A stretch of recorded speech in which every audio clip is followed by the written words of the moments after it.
just take 1 minute to, okay.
Welcome to Canada Bangladesh Social Justice Action Research Alliance. We organize critical and courageous conversations about issues connected to equity, fairness, and social justice.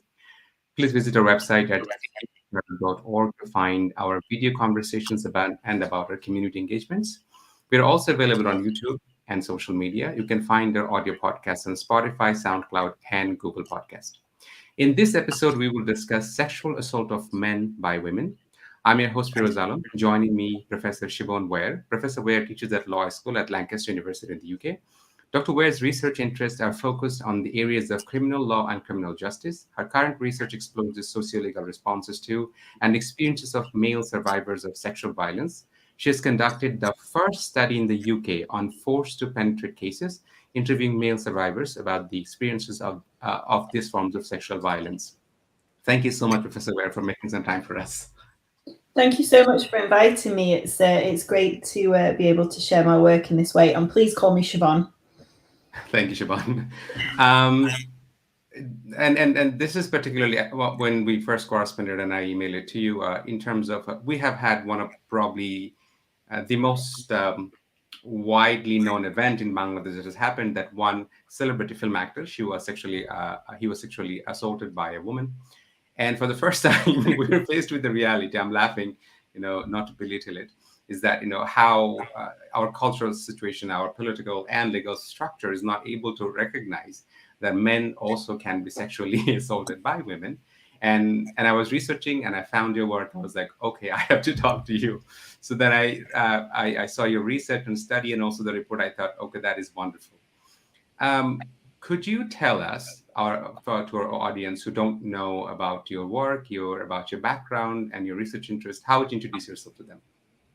Yeah, of course. So, as you mentioned, I am a senior lecturer in law at Lancaster University Law School, and I've always been interested in the area and the law looking at sexual violence, sexual offences, and I've also always been interested in kind of broadly the issue of women as offenders. And, I did my PhD on women who kill, as an example.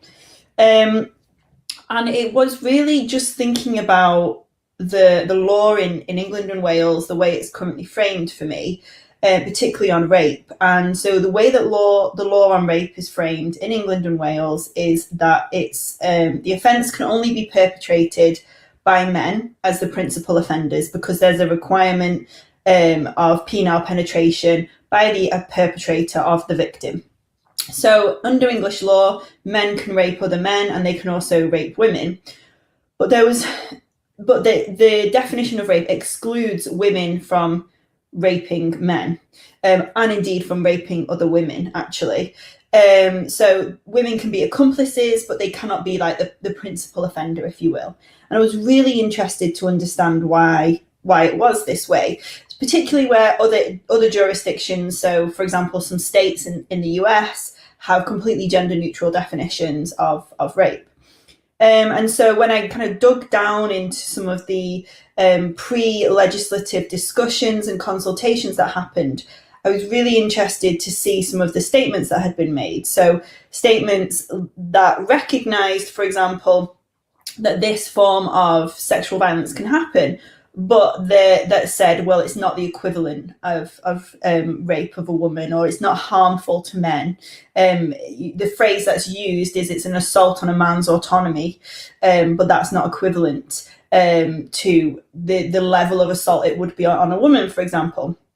But there wasn't really any evidence to back up these sorts of statements about harm and how men feel about these things. And so that's really kind of what triggered me thinking about, well, actually, I'm really interested to understand from men's perspectives who've experienced this, how they feel, what happened to them, what their views are on the law, and use that kind of evidence base to consider whether there's a need for law reform. Essentially, I'm very pro kind of, evidence-based law reform, evidence-based policy making, etc. And there just wasn't an evidence base, and so that's really what drew me to the issue initially. And then obviously, the findings have taken me much further. And could you share with your audience, and in your report you start with some of your basic research questions, and then in the executive summary you have some main findings, and also one of the challenges, probably one of the biggest challenges of academic work, is that it's not always written in accessible language, but something that we can all work on. Could you tell our audience that what are some of the major findings of your research, and what are some of the findings that shocked you? Yeah, absolutely. So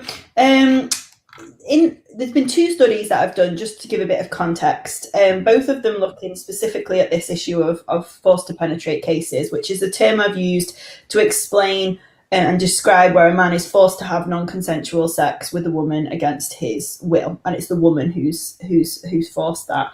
And when I use the term force, I don't specifically mean it has to be violent. It could be coercive. It could be blackmail. It could be all those sorts of things. So across both of the studies, one of which was a questionnaire, an online survey, which was completed by participants, and the other was semi-structured interviews. I think, so some of the key findings, I think, that perhaps challenged a lot of myths that society holds. The idea, for example, that this sort of behaviour is not harmful. Actually, most of the men we spoke to, it was incredibly harmful, their experiences.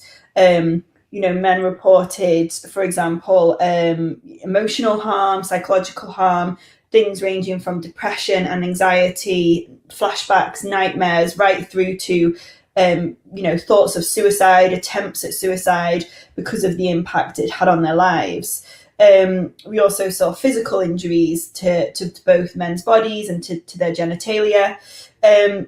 We found out about how it impacted men's relationships and their inability to continue to form relationships with women because of their fears of women, or their fears of trust, trust issues that develop with women.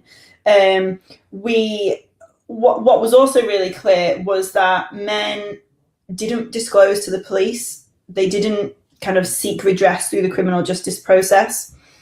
And that actually a lot of men didn't disclose to anybody. But when they did, it was most likely to be a health-related organisation, so like a general practitioner, a doctor. But that was to seek help for the consequences rather than to actually address the specific experience they'd had.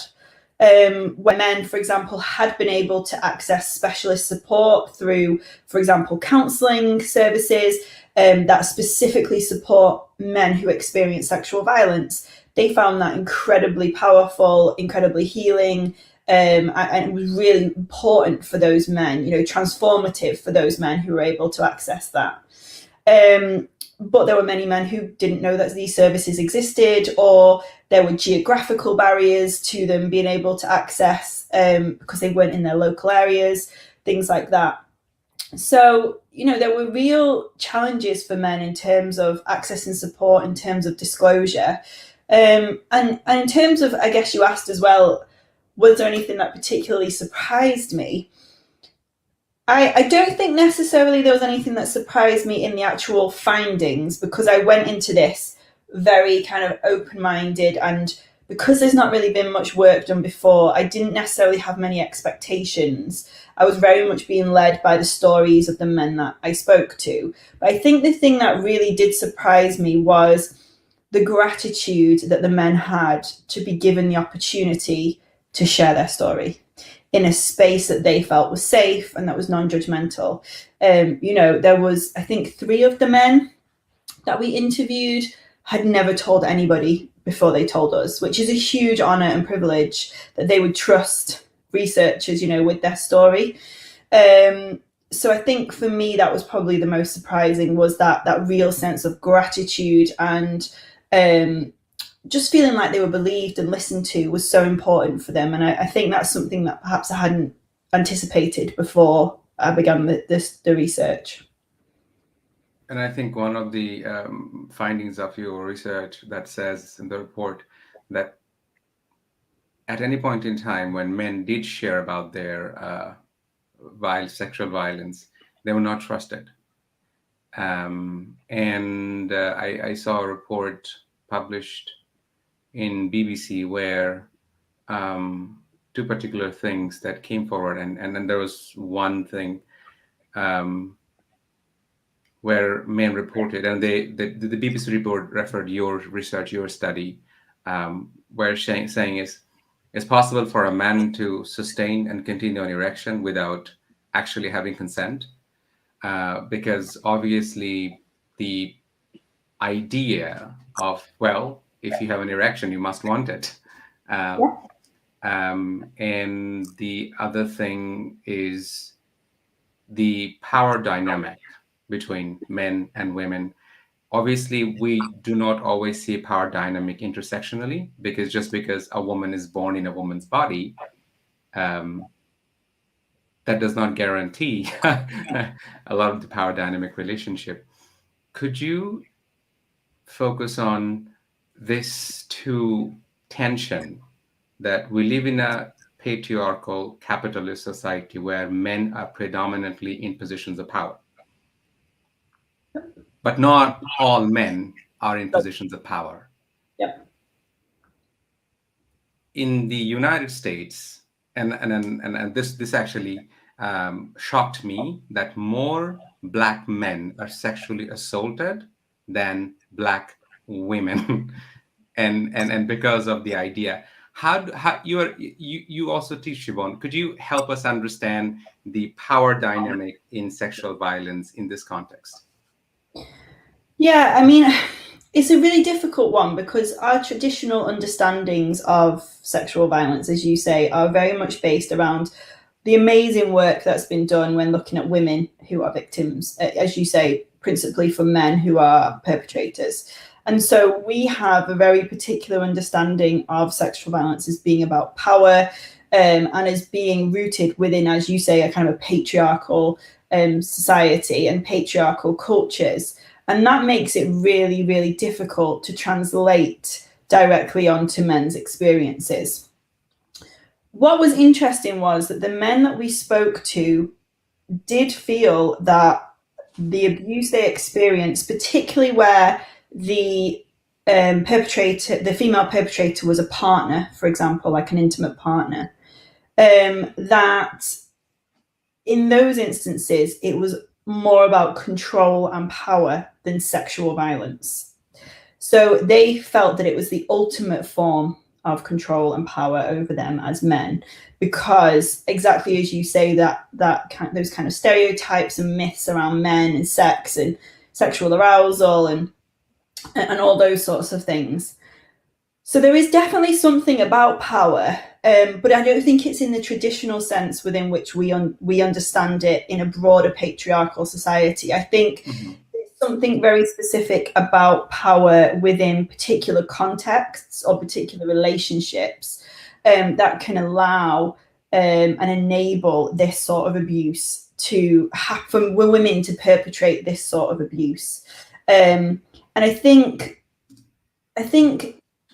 this sort of research actually allows us to challenge some of these kind of gendered paradigms and these power and patriarchal paradigms that do work to explain how sexual violence works, but not for all victims. It doesn't explain it for all victims, and I think that's what's missing, is that understanding. And I think because unfortunately men as victims have not received anywhere near the same level of attention for a whole host of different reasons, we just do not have that kind of real understanding of why these things happen, how they happen, the context within which they happen, because we just don't talk about it enough. And it's through talking about it that we've learned about women's experiences, and we've been able to develop these theories and, you know, these understandings, but we just haven't done the same for men yet. And so it feels like we're quite a way off of being able to fully understand the experiences of men, which, you know, is sad in some ways, but also is really important because it creates a space by which we hopefully can begin to address some of those really important questions. But it's a challenge. It's a real, and it's almost like a bit of a black hole in this area. Yeah. In a recent report, another report published in BBC was that, according to BBC report published in January 10, 2021, more than 7,000 calls, texts, and emails are received by a particular male helpline in 2021, which is double than the 2020. So, which means that COVID has not only intensified domestic violence for women, sexual violence for women, it has also intensified violence for men.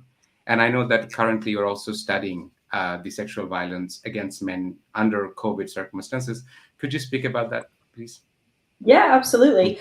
As you mentioned, I'm co-leading a research project with an amazing group of researchers, and we're looking at the issue of how COVID impacted kind of the progression of sexual violence cases through the justice system.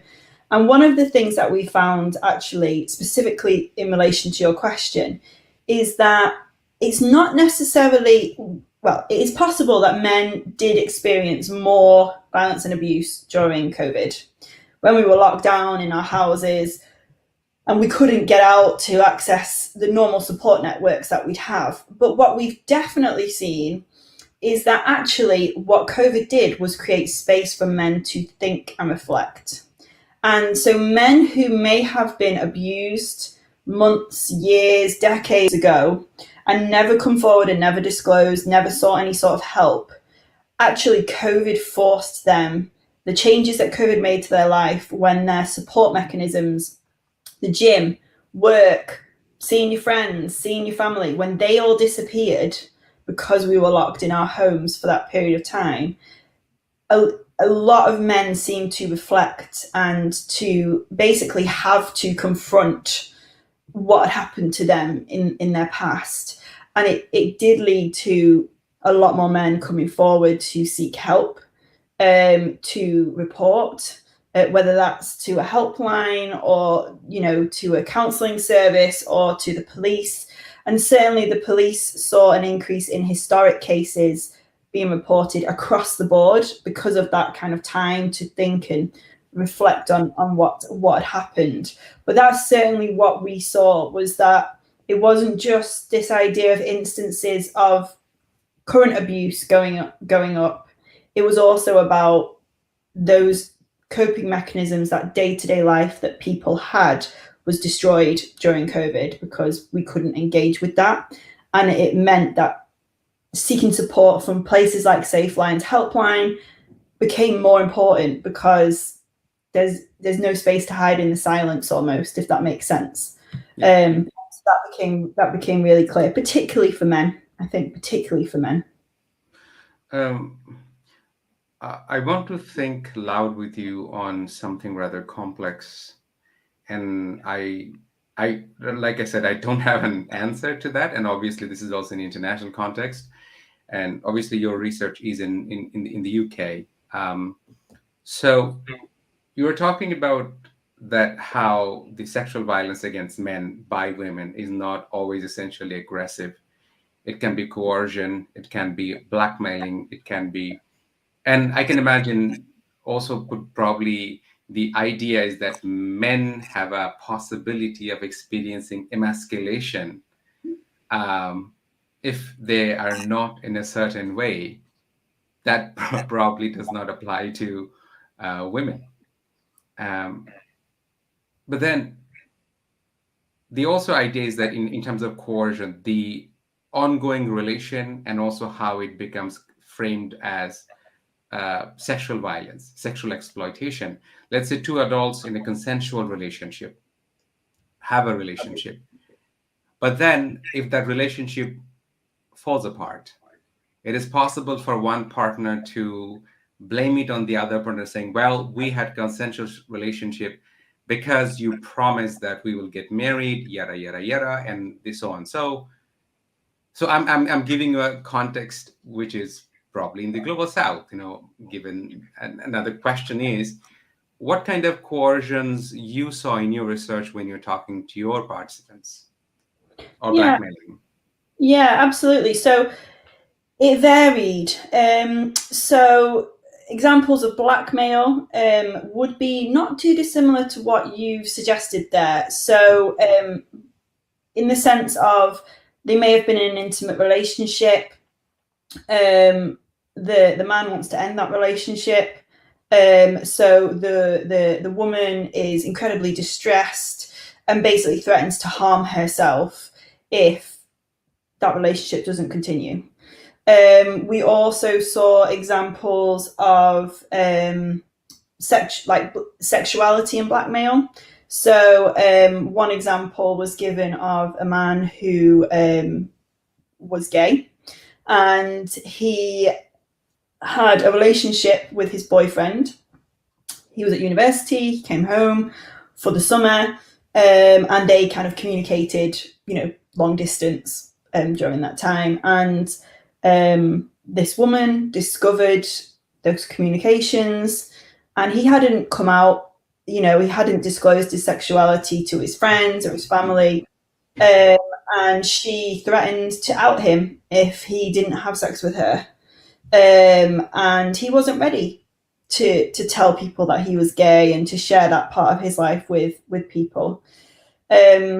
We also saw examples relating to children as well. So if there was a long-standing relationship, they'd had children at some point, kind of using the children in the sense of access to the children, impacting the relationship with the children, also came up in the context of kind of blackmail. Coercion, that was very much in the context of a kind of broader abusive relationship that we saw, that kind of coercion. So a lot of the time there was other types of abuse happening. There may be financial abuse, physical abuse, emotional abuse as well. And it was part of that bigger picture of abuse that the coercion was often able to happen. So thinking about potential consequences of non-compliance, if being asked to have sex with the female perpetrator. Also kind of thinking about, kind of coercion as well, thinking about it in terms of, as you say, kind of that emasculation, that idea of making the man feel like he's less than a man if he doesn't want to have sex on a particular occasion, and those sorts of things very much came up as well. So it was a complex picture, and often there was an interplay of different types of abuse or different factors that kind of intersected when this sort of sexual violence was taking place. You touched on something very, I would say, socially complex, but incredibly important, is that how men going through these experiences of sexual violence, how it impacts their subsequent relationship with women or to form relationship.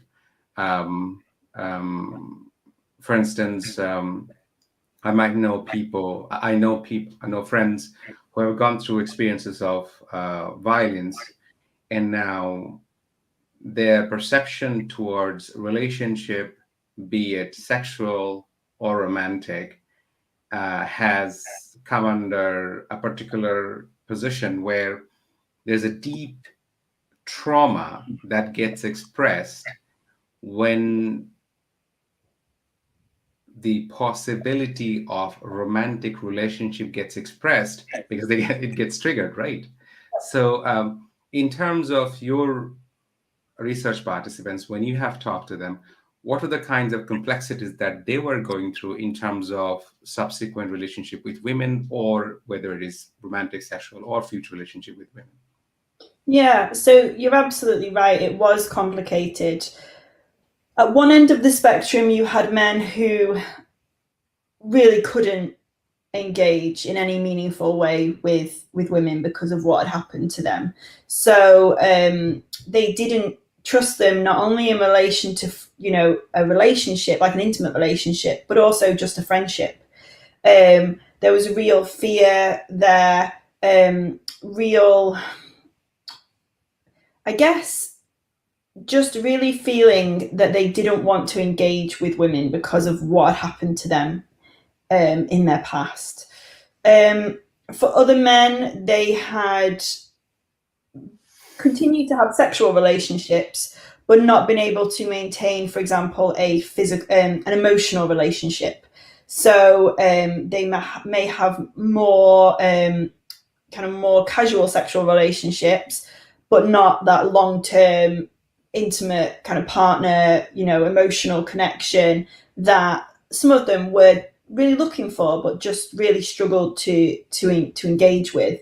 And then there was some of the men we spoke to who'd actually, gone on to have relationships, and they spoke incredibly highly of the women who they were in relationships with. Now, often these women knew about what had happened to them, so they had disclosed to these women. I'm not always clear at what point in the relationship that happened, but for example, it was on a couple of occasions, it was actually the new partners who had seen this research being advertised and said to them, I really think you should tell your story. You'd find it helpful to tell your story.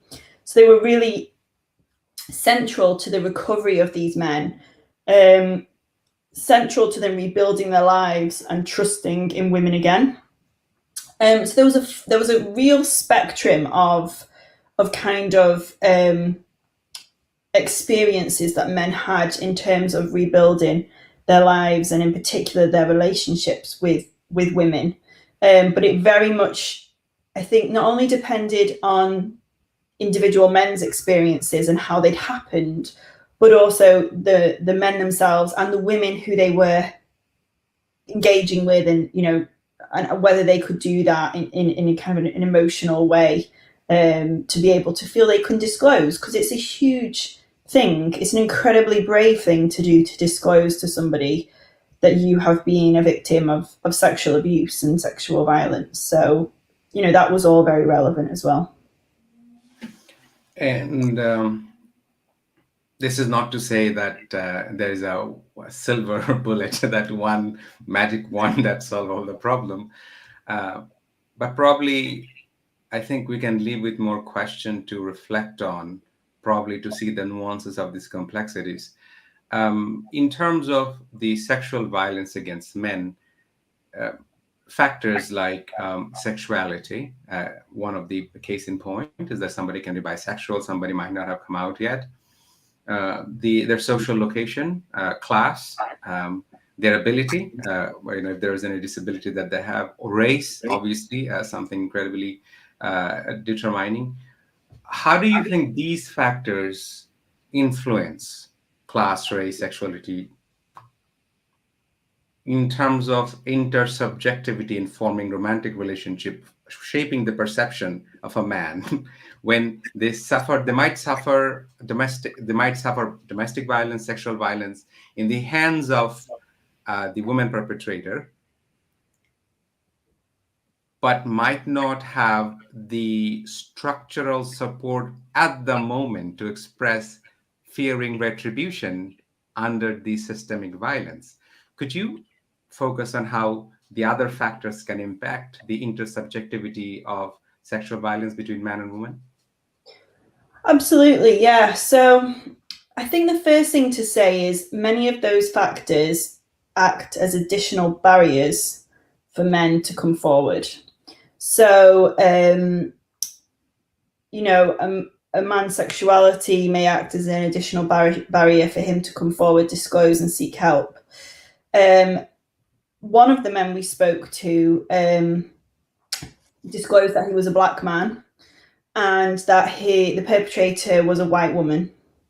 And he made it very clear and was very explicit about the fact that him experiencing sexual violence from a white woman as a black man was particularly complex. So it made it particularly difficult for him, for example, even if he wanted to go to the police and report, because of the history within this country around kind of policing and the black community.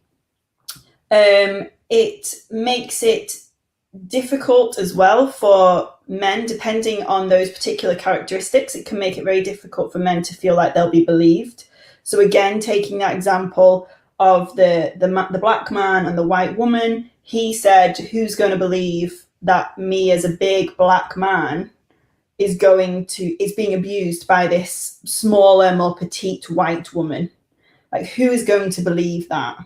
So there is a real complexity around intersections, not only of gender, but also race that come into it.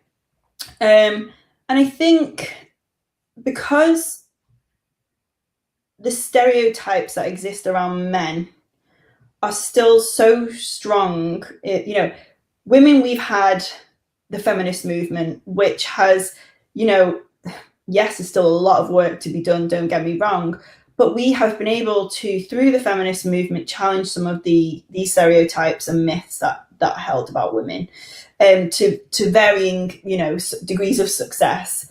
Mm-hmm. It hasn't been the same thing for men. And so a lot of the stereotypes still, are really pervasive. So expectations culturally about men can remain incredibly pervasive. And that can make it really, really difficult, not only for men to seek help and reach out and talk, but also for men to actually recognize what's happened to them.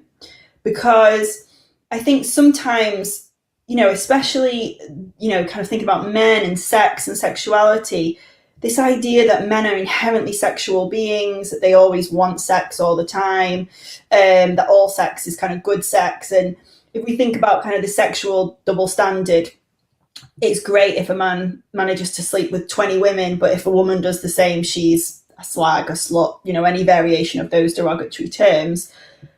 That very much still holds true. And so I think when men have sexual experiences, when heterosexual men have sexual experiences with women that they feel like they didn't consent to, but these stereotypes and these beliefs are so strong still, it can make it really difficult for them to position what has actually happened to them.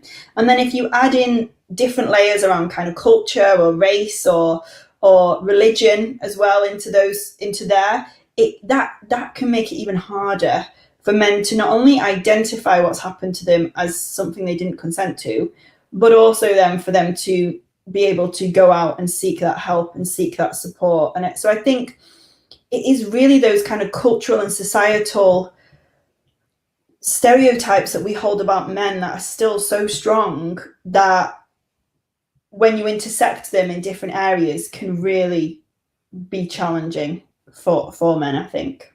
Mm-hmm, mm-hmm.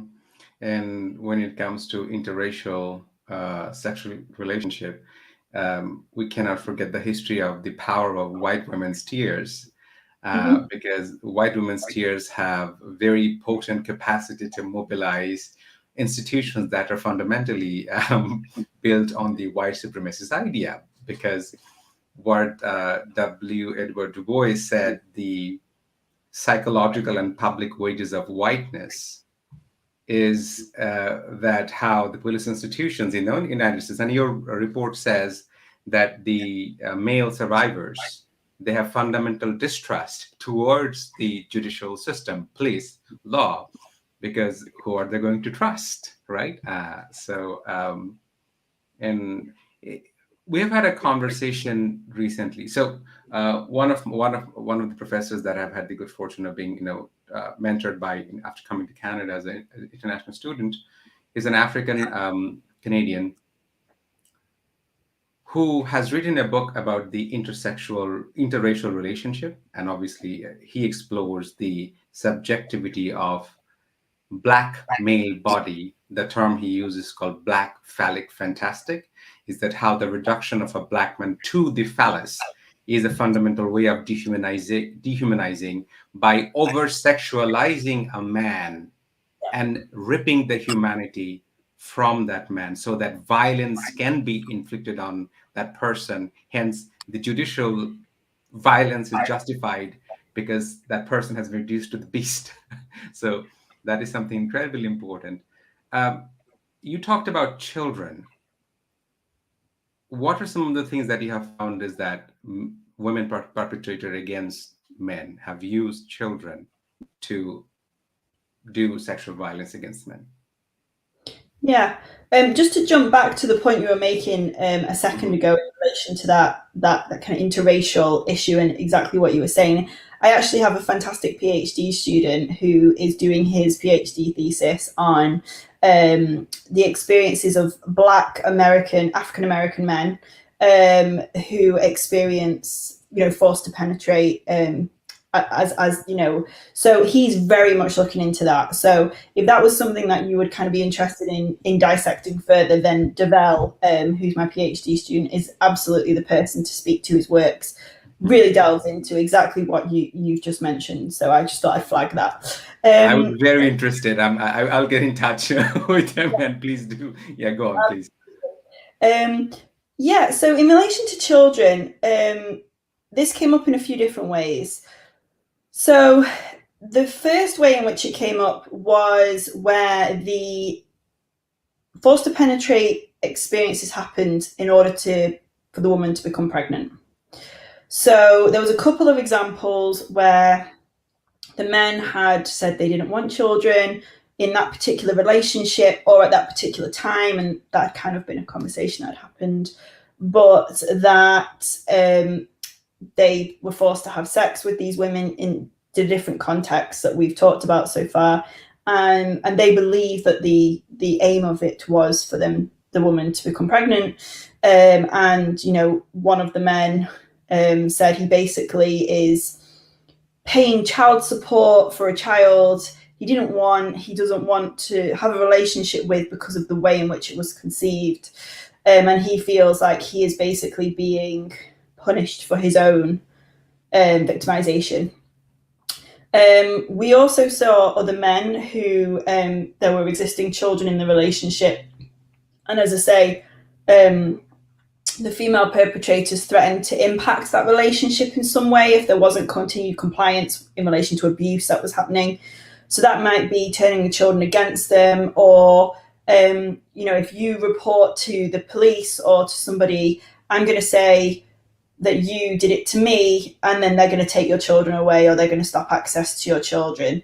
So that also came up. And I think for some of the men who are in particularly abusive relationships involving a whole range of different types of abuse, having the children made it far more complicated for them in terms of deciding what the best action was, in terms of do they leave with their children? Do they leave without their children? And what's the consequence of those actions?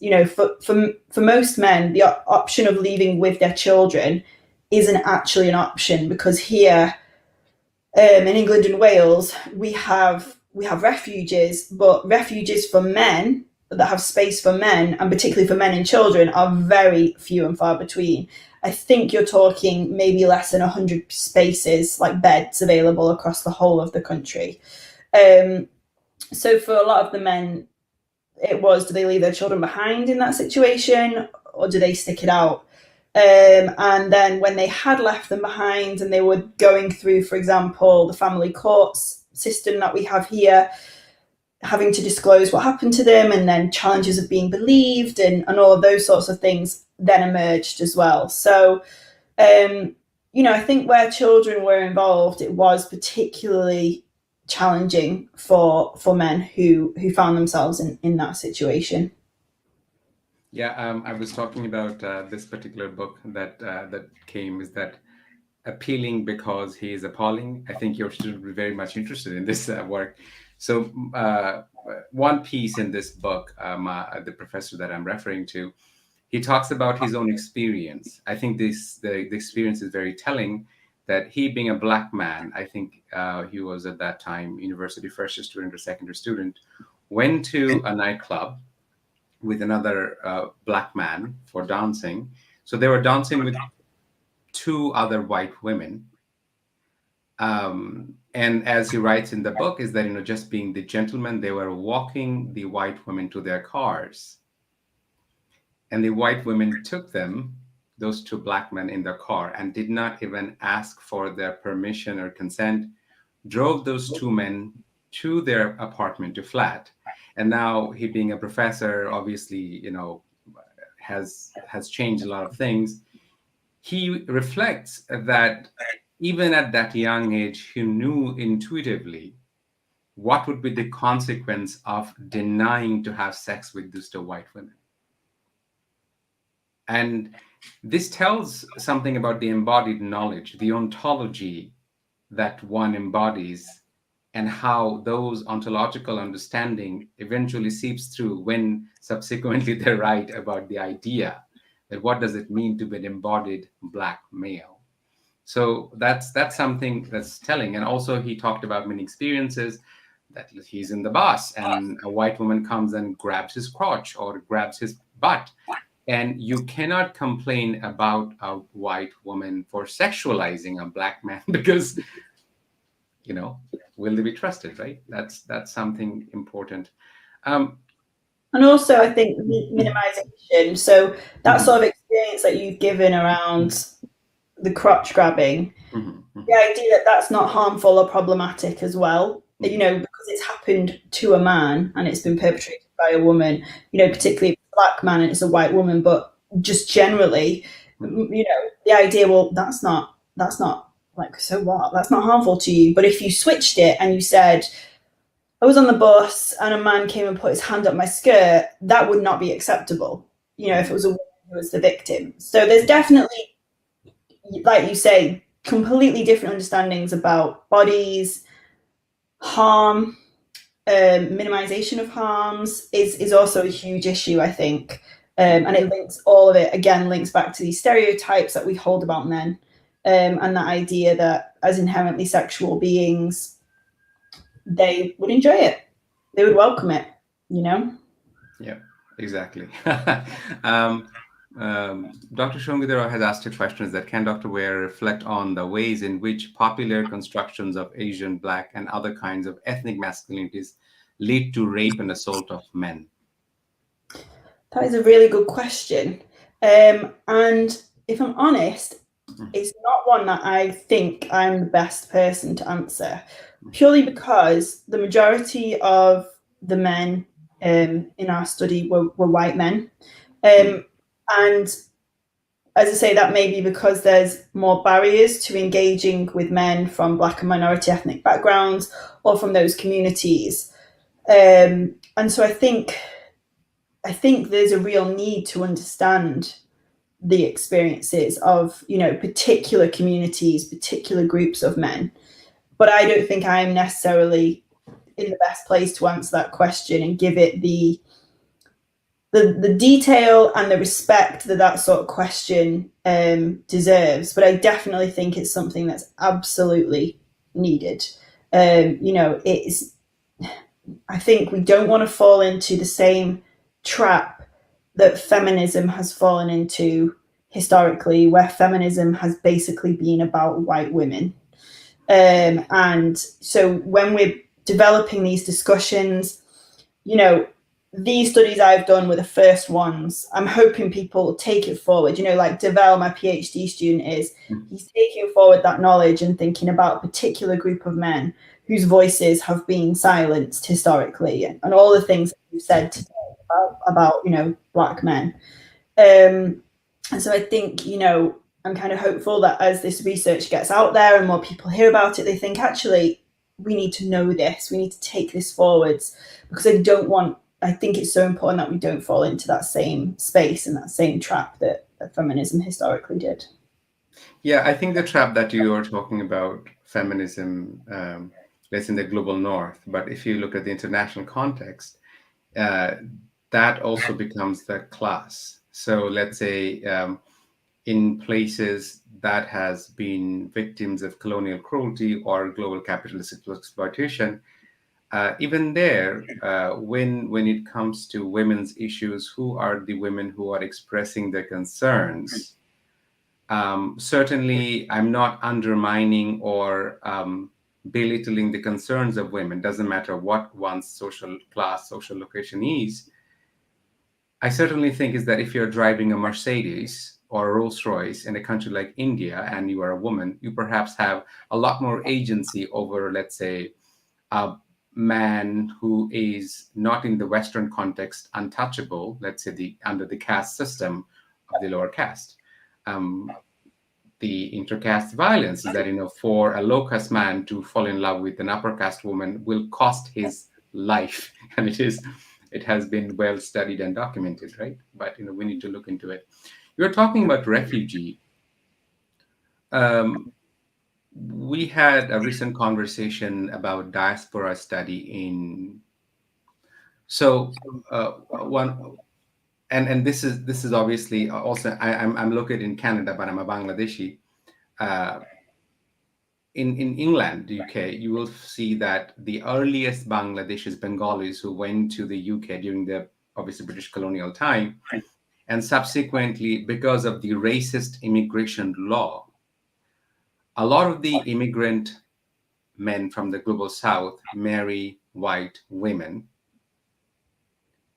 or be in that kind of relationship, suffering different kinds of violences, sexual, social, legal, and all kinds. And constant threat is that if you do not obey what I tell you, there will be consequences. And as for researching this conversation, I was seeing the testimony of refugee men in the UK, black men in the UK, who are saying is that I can't even say that these are the things that I have been subjected to because I don't have this status to even complain, right? What's your comment on that?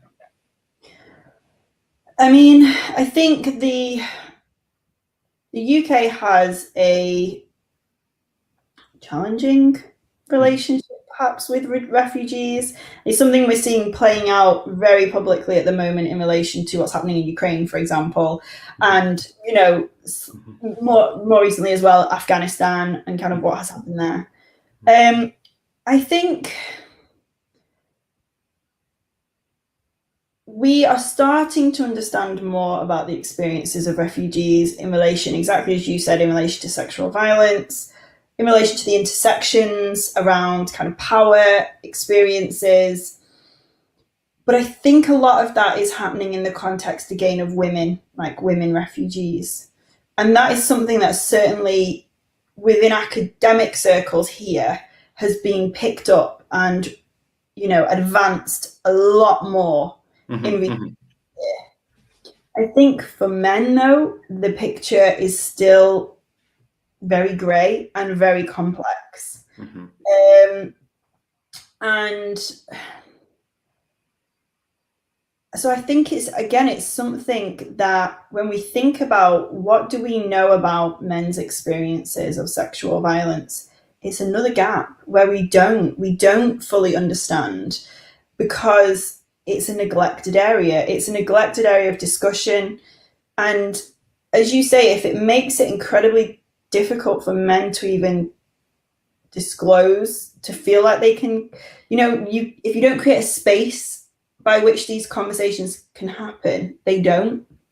And that isn't happening at the moment, I don't think, particularly in relation to men in the refugee context. And I think what it's ultimately highlighting is where all these gaps in our knowledge and understanding of men, whether it's around intersections between race and sexuality, or gender and refugee status or class status or socioeconomic background, they just haven't happened in the way that they have for women. I mean, there's still a lot of work to be done there, don't get me wrong, but it just feels like we are decades behind in understanding men's experiences. And I think the consequence of that can actually be a lot of the time men are just viewed as inherently bad or inherently problematic without really trying to understand their lived experiences, whatever they may be. And so I think it just highlights, I think, how far we have to go still to understand these things, and also to recognize male refugees as vulnerable, because they are often not. You know, the idea is that the vulnerable ones are the women and the children, and that actually male bodies are inherently not vulnerable. So to recognize the possibility of men as vulnerable in a variety of different ways, I think there's still a long way to go there, which to me feels like is probably the starting point to be able to progress sort of conversations around that. Yeah. I've just got a question from one of the very prominent anthropologists from Bangladesh, Professor Manoj Chaudhary. He's asking, how do you perceive porn industry as to be a powerful catalyst that reconfigured system of sexual desire that led towards new possibilities of assault in context of, obviously across the possibility of violence against men and women both? Yeah, so I think well recognised the role that pornography, and particularly more extreme forms of pornography, have had in terms of creating expectations or models of sex, sexual relationships, sexual desire that are particularly pejorative for women, and for young women, because again, here in the UK context, there's been a lot of research and discussion around the ways in which pornography creates expectations for young women, but also for young men in ways that relationships and sex should happen. So I think it's disproportionately impacted young women in the sense of what may be expected of them in relation to sexual relationships, what sexual desire, like what they should look like, how they should behave, what they should agree to do in terms of relationships. I think there's much less known about how it's impacted young men in the sense of there's obviously a sense of what they should expect, or performances, if you will, that they should give as men, and reinforcing kind of some of those stereotypes again around men, sex, sexuality, what men enjoy. But in terms of thinking about it in the context of female on male, I think there's very little understanding there, because most pornography is produced with the man as the dominant, the woman as the submissive, if you will. So again, I think there's more to do there, but I think at the moment we understand that it disproportionately impacts women in terms of the idea of them as submissive, men in terms of the idea of them as dominant, and then obviously trying to understand how that then maps onto potential behaviours going forwards in terms of sexual relationships. Yeah, I think there's a wonderful book. I forgot the professor's name. She's from University of Washington. The book is named The Pornography Debate, and she brings a very powerful argument, and very fascinating too, is that she says, show me that in pornography genre, you cannot find a genre that is based on a power imbalance, which is not taken from real life power relations. Like, for instance, a cop. Why would somebody fantasize a cop who is brutal, oppressive? But then, Professor talks about is that how the power, young, old, or somebody who is in position as a doctor, nurse, right? These are positions of power. And particularly Foucault probably helped us to understand a lot, particularly what has been the sexual ethics or meaning in the Greek time, in Hellenistic time, and how over the transition, I really found it like fascinating, is that how even in the Greek time is that the sexual intercourse between two participants were more focused on erotica, not essentially wealth, and not essentially, and even in there, the power relation. For example, if a free woman would have sex with a slave man, it is the woman who has to act upon the man. And that is fascinating, is that even today, sexual violence, in terms of understanding that how it works.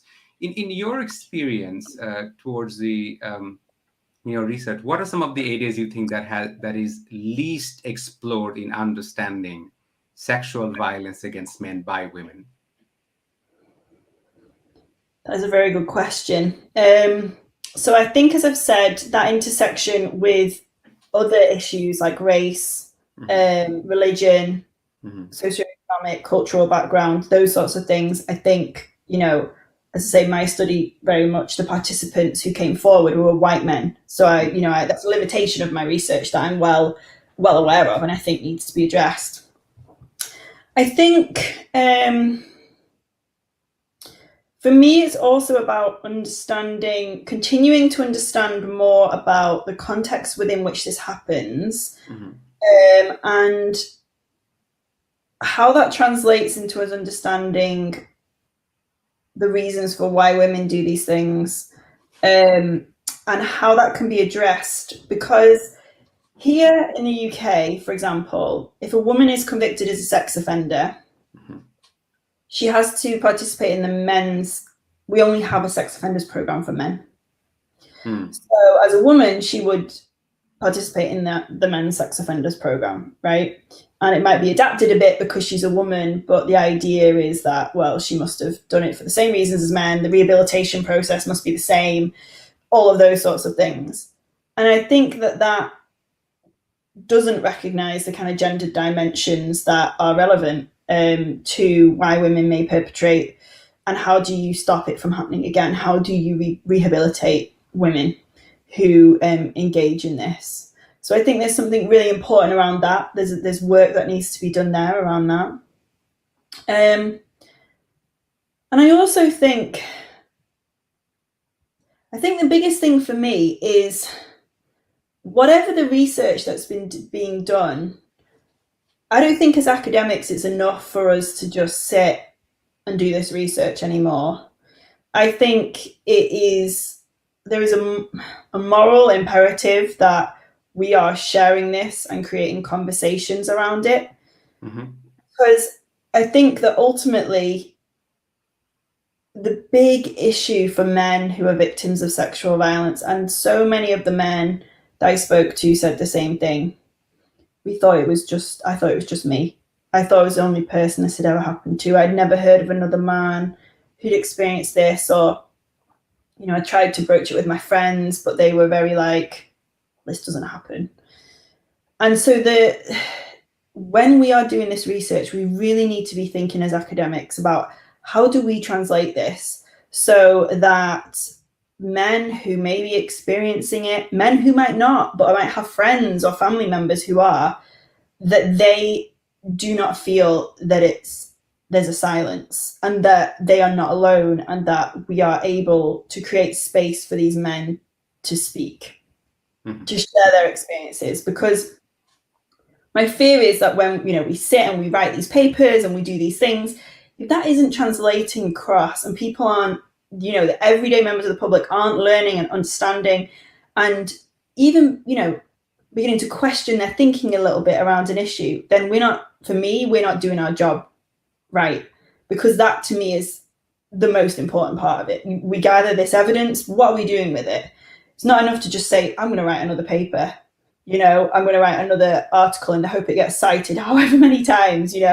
That isn't what it should be about. Especially if you are engaging with men as collaborators within your work, who have given up their time so generously, how are you going to impact change outside of the academy? So for me, I think wherever research goes, that's what needs to be central to it, because otherwise, what's the point? Yeah. Probably this is one of my last questions. This is the concluding question that I have for you. Um, have you thought about that how a group of women, probably more than any other group, white women from the global north, have the capacity to travel? So let's say I'm talking about sex tourism, right?